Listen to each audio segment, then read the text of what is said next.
Picture this. A billionaire pulls up to a gas station. Not in a brand new Ferrari, not in a custom Lamborghini, but in a 15-year-old sedan that looks like it's seen better days.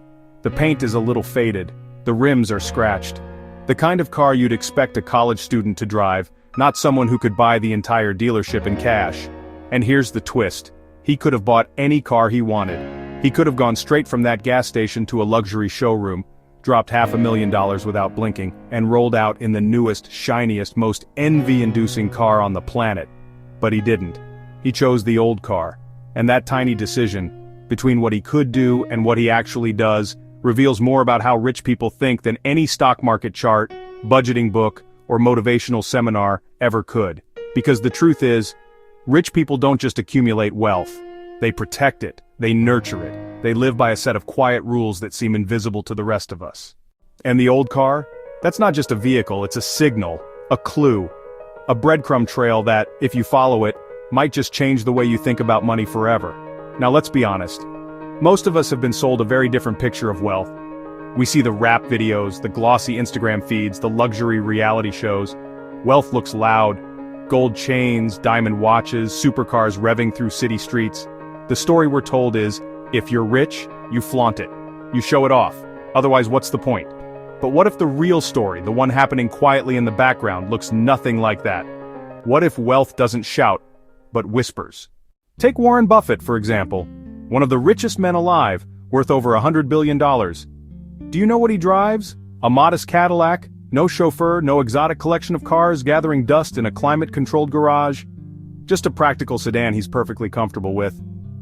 Or Mark Zuckerberg, a man whose net worth makes entire countries look broke. He's been spotted behind the wheel of a Volkswagen Golf GTI. Yes, the same car you might see parked outside your local grocery store. Why?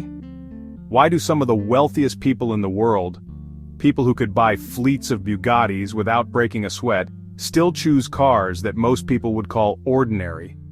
Here's the uncomfortable truth, because they see something most people don't. Imagine money not as something you spend, but as soldiers. Each dollar is a soldier in your army, and every time you send them out recklessly, to a flashy car, to a luxury brand, to something that makes other people go, wow, you lose soldiers. You weaken your army, but when you hold them back, when you deploy them strategically, those soldiers multiply. They bring back reinforcements. They grow into an empire. Driving an old car isn't about being cheap. It's about refusing to send your soldiers into a pointless war. Now I know what you're thinking. Sure, easy for billionaires. They've already got more soldiers than they know what to do with. But here's the part most people miss. Those habits, those tiny, almost invisible decisions, are often the reason they became billionaires in the first place. Think back to the billionaire at the gas station. He doesn't see that old car as a downgrade. He sees it as freedom. Because every dollar he doesn't spend on flash, he's free to invest, to expand, to create. He's not chained to the image of success, he's living the reality of it. And that's where the story gets really interesting. Let me take you inside a little moment. A friend of mine once told me about his uncle, a man who never looked rich. He wore plain clothes, kept to himself, and drove the same Toyota Corolla for almost 2 decades. People assumed he was just scraping by. Until one day, he passed away. And suddenly, the truth surfaced. He had quietly built a fortune, millions tucked away in investments, properties, and businesses. No one knew, no one even guessed. Why? Because he didn't waste his soldiers on appearances. Now contrast that with the guy you see downtown in the brand new BMW he can barely afford, payments stacked on payments, working overtime to keep up with an image that isn't even real. He looks rich, but his soldiers, they're gone. Here's the irony. The people trying to look wealthy often aren't, while the people who are wealthy often look completely average. That's the paradox of money, and it's why the old car matters. It's not about the car itself, it's about what it represents, a refusal to play the short-term game of appearances and a commitment to the long-term game of freedom. Because here's the thing, that billionaire doesn't need the world's validation. He doesn't need strangers at a red light to stare at his car and think, wow, he must be successful. His success is real. It's in his investments, his businesses, his ability to wake up tomorrow and do whatever he wants, not in the way people perceive him. And that's the mindset shift most people miss. See, we think buying a luxury car is a reward, a symbol that we've made it. But rich people, they know it's often a trap. Because once you start feeding that image, you can't stop. You're always chasing the next bigger, shinier thing, and suddenly, your money isn't building freedom, it's building cages. Let me put it this way. Imagine two people. Both earn the same high salary. The first person buys the dream car, the luxury lifestyle, the status symbols. The second drives something simple, keeps expenses lean, invests the difference. Fast forward 10 years. The first person looks successful but is drowning in debt, constantly worried about keeping up. The second person, quietly free, quietly rich, able to walk away from the job if they want, able to take risks, able to breathe, all because of an old car. Now, I don't mean to say that cars are evil or that you should never buy something nice. The point is deeper. It's about seeing wealth not as something you display, but as something you protect. It's about recognizing the power of choices that seem small, but echo for decades. The rich person in the old car isn't deprived. He's not sacrificing. He's making a conscious trade, giving up a little short-term flash for a lifetime of freedom. And that's why, when you see a billionaire in a modest car, you're not looking at someone who's behind, you're looking at someone who's ahead. Because real wealth isn't loud. It doesn't need to be. It's quiet, calm, confident. It's the freedom to choose, not the pressure to impress. And sometimes, it's sitting behind the wheel of a car that most people overlook. Here's the thing most people never notice. When you see a rich person behind the wheel of an old car, you're not looking at someone who can't afford better. You're looking at someone who has already won the game most people don't even know they're playing. Because wealth isn't about what's parked in your driveway, it's about whether you can sleep peacefully at night without a single debt collector knocking on your door. Now let me tell you a story. There's a man named Ronald Reed. For most of his life, he worked as a janitor and a gas station attendant in Vermont. He wore simple clothes, drove simple cars, ate simple meals. To the outside world, he was invisible. People probably thought he barely had enough to get by, but when he passed away in 2014, the truth came out. He had left behind an $8 million fortune. $8 million, built quietly, without flash, without status symbols. How? By saving, investing, and never wasting his money on appearances. By driving cars that simply got him from point A to point B. Now, think about that for a second. A janitor left behind more wealth than many doctors, lawyers, even celebrities who looked successful on the outside. That's the emotional contrast.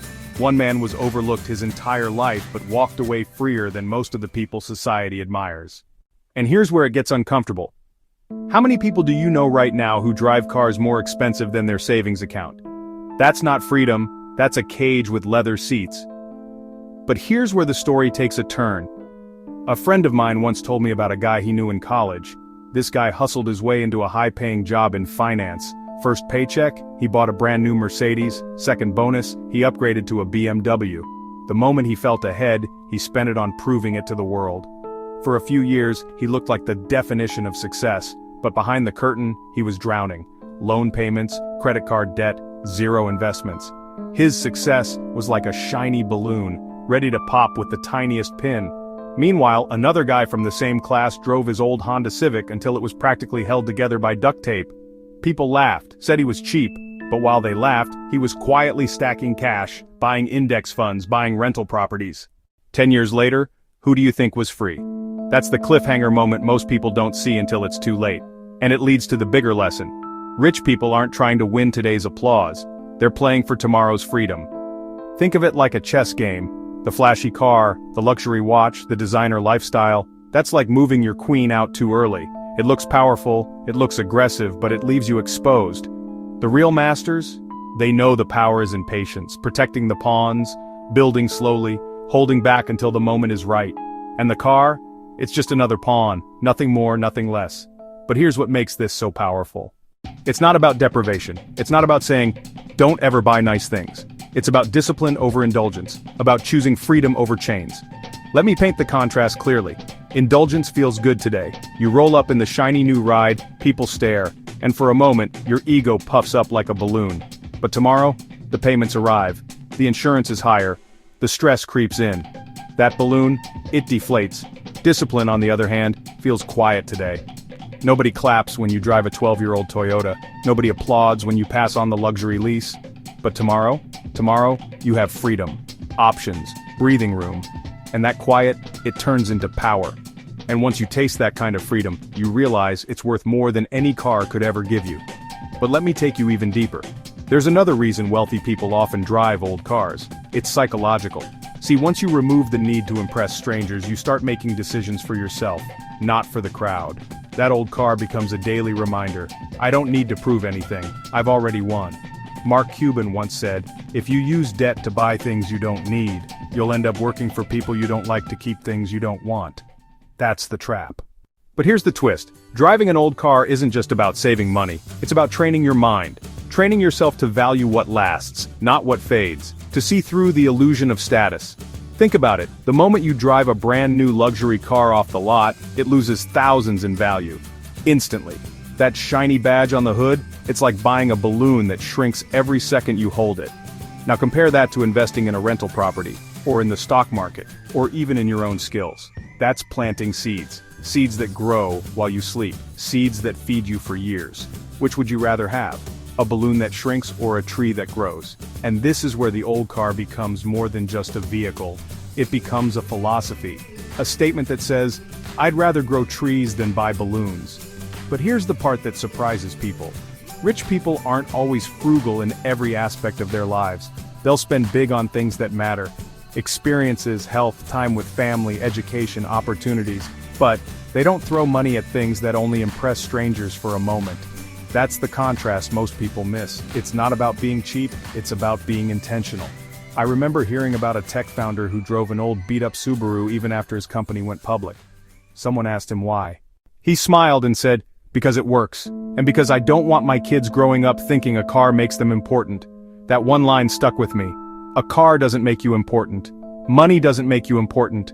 Freedom does. And the rich person in the old car? They know that. They live it. But let me leave you with this final twist. When you see someone in an old car, don't assume they're broke. Don't assume they've missed out. Ask yourself instead, what do they know that I don't? Because sometimes, the rust on that old car is actually gold in disguise. And the lesson hidden in plain sight is this. Wealth isn't about how much you spend, it's about how much you keep. It's not about the image you build, it's about the freedom you own.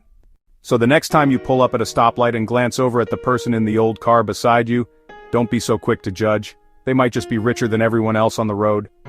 So let's go back to that billionaire at the gas station. Remember him? The old car, the scratched rims, the faded paint that nobody notices.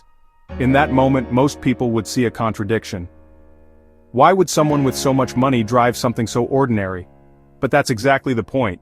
Because true wealth doesn't need to announce itself. It doesn't need validation. It doesn't live for attention.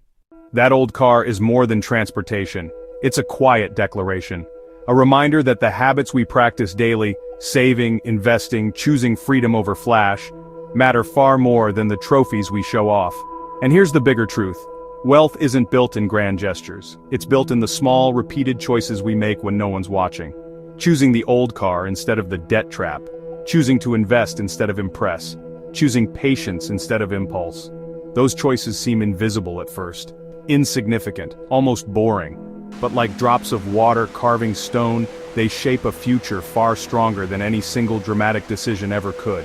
Because one day, years from now, when the noise of what's trendy has faded, you'll be left with what really lasts. Not the applause, not the stares at the stoplight, but the quiet power of freedom. And that's the timeless lesson hidden in plain sight. Wealth is not about how loudly you live, it's about how deeply you're free. So maybe the question isn't, why do rich people still drive old cars? Maybe the real question is, what do they understand about freedom that we're still learning? If this idea resonates with you, if you want to keep exploring the quiet truths about money, freedom, and how to build a life that lasts, then stick around. Subscribe, share this with someone who needs to hear it, and keep walking this journey with me. Because the road to freedom isn't paved with luxury, it's paved with discipline, with intention, with quiet habits that no one claps for. Until one day, they do. And when that day comes, maybe you'll find yourself at a gas station, filling up an old car. Not because you have to, but because you understand.